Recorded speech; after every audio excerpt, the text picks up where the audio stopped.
I evo nas opet, dobrodošli na moj YouTube kanal, sve vas srdačno pozdravljam. Danas ćemo praviti punjene kiflice, odnosno punjeno pecivo. Kao prvo pripremit ćemo tijesto, gdje nam je potrebno 2 kesice suhe germe, 14 grama, zatim nam treba 20 grama šećera, zatim nam treba 15 grama soli, 1 decilitar ulja i oko pola litre mlake vode. I naravno kilogram brašna. Idemo sad sa miješanjem. Prvo stavljamo germu, dodajemo mlaku vodu, negdje oko pola od ove količine, dodajemo šećer, nikako so odmah, jer bi se stvorio kontraefekat. Ovo ćemo izmiješati. Topla voda će da ubrza fermentaciju. Bacujemo 1/3 brašna.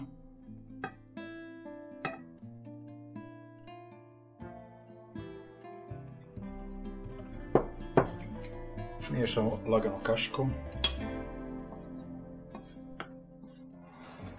Sad ćemo baciti ulje pola.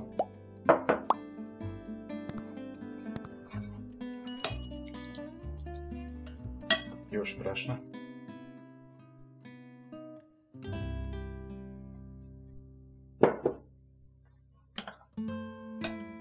Sad je vrijeme da ubacimo sol.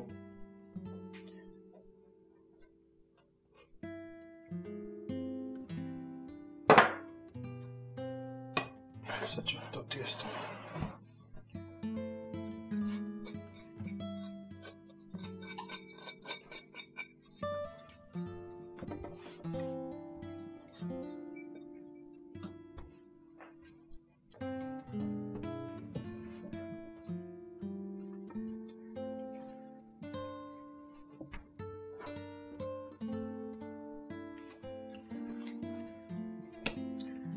I ovako dobijeno tijesto stavit ćemo u posudu da malo nadođe. Tijesto ćemo pokriti i ostaviti pola sata stoji na sobnoj temperaturi. I evo, nakon što je tijesto odstojalo pola sata, ono je uduplalo svoj volumen. Stavljamo ga na radnu površinu koju posipamo brašnom. Za početak uzet ćemo 300 grama za ovu vrstu peciva. 300 grama. 305 može. 305 može. Napravit ćemo jedan pravogonik od ovih 300 grama tijesta uz pomoć oklagije. Znači bitno je da tijesto ne bude puno tvrdo ni puno mekano, onako srednje. Razvaljat ćemo ga na debljinu od nekih 5 mm. Kod formiranja ovakvog tijesta nam uvijek ostane par traka sa strane koje ćemo lijepo kasnije upotrijebiti. Vidjet ćete kako. Evo, sad ćemo ove trake malo da to bude i estetski. Evo.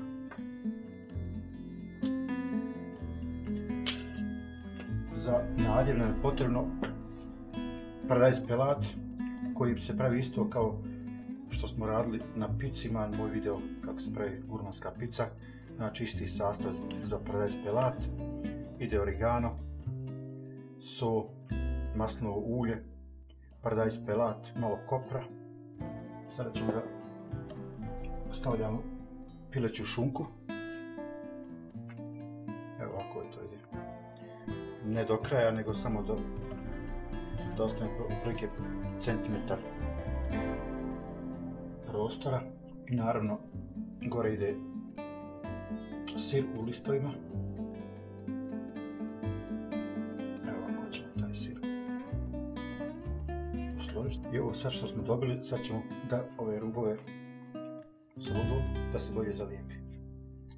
Evo. Ovo je samo prijedlog jedan kako da napravite ukusne zalogaje. Evo ovako. Znači prebacit ćemo. Fino ćemo to sa krajeva zalijepiti.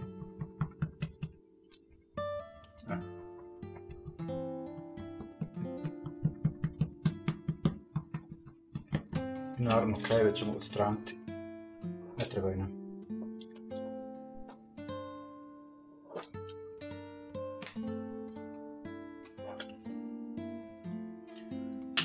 Malo ćemo posuti brašna.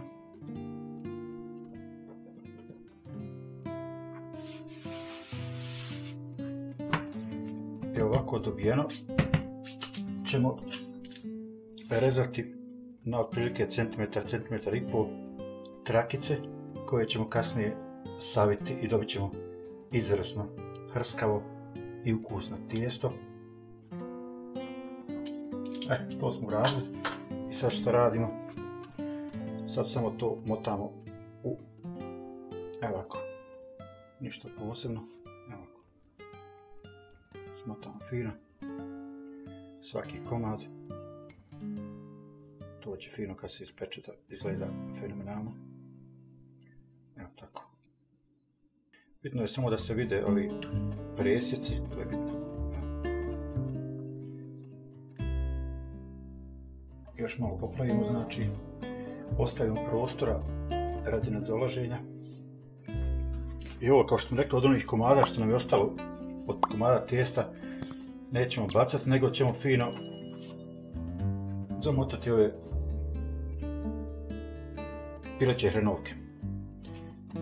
To će djeca obožavati. Evo, to ide jako jednostavno. Znači ništa ne bacamo, sve što nam je ostalo od tih ostataka tijesta, ovako to radimo. Ne mora to biti nešto baš precizno. Idemo ponovo, znači. Na drugu stranu, lijevom rukom ću pokazati da se malo vidi. Evo, to isto stavljamo u ovaj pleh. Evo ovako. Evo sad ćemo par komada tijesta, nekih 60 grama. To ćemo da malo izvirkamo.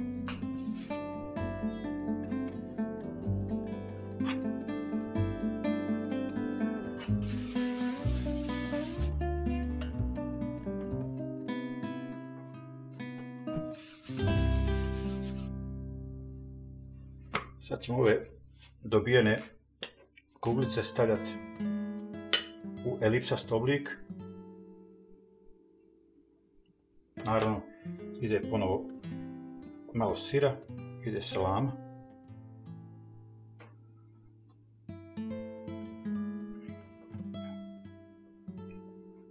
Još malo odozgo. I sad ćemo to fino zatvoriti. Evo ovako. To je kao tabaskino. Napravit ćemo dva tabaskina. Ovo ćemo jednu zatvoriti na ovaj način.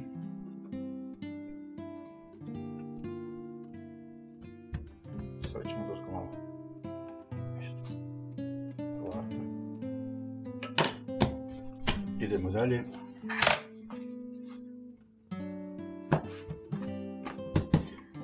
Napravit ćemo ponovo jedan pravogonik.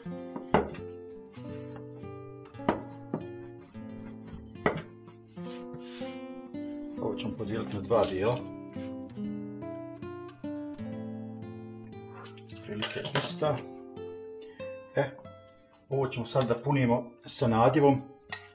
Znači jedno jaje, 3 kašike sira, malo soli i malo špinata ili rukole, već šta imate. Stavit ćemo ga na jedan dio. Isto ne skroz do kraja, nego baš do... ovako. Drugi isto, ove ćemo krajeve malo da ukrasimo, da se otvore prilikom pečenja. Evo ovako. I idemo da premotamo. Drugi isto.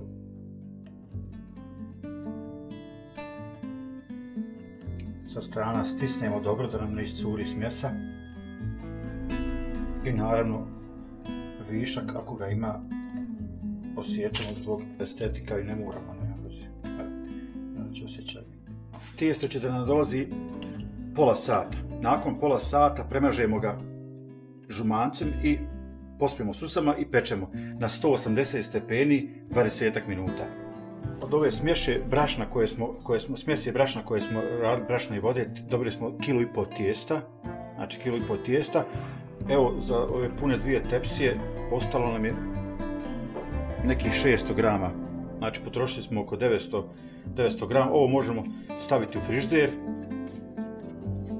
malo politi maslinovim uljem, staviti u kesu, u frižider, možemo ga čak koristiti u toku dana ili čak sutra. I evo, nakon pola sata, pošto je tijesto, u stvari kiflice, pošto su još ostojale, idemo u finalni dio.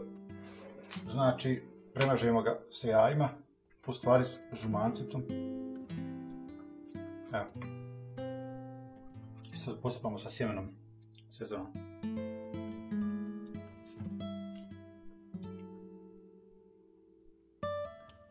Ovo sjeme će dati poseban ukus. Evo, pošto je prva tepsija kiflica gotova, stavili smo malo vode i malo ulja, da dobije onaj sjaj. Evo. Evo i druga jetura gotova. Premazat ćemo ponovo smjesom sa malo ulja i vode, samo zbog sjaja. Vidite kako se fino ispeklo. Evo.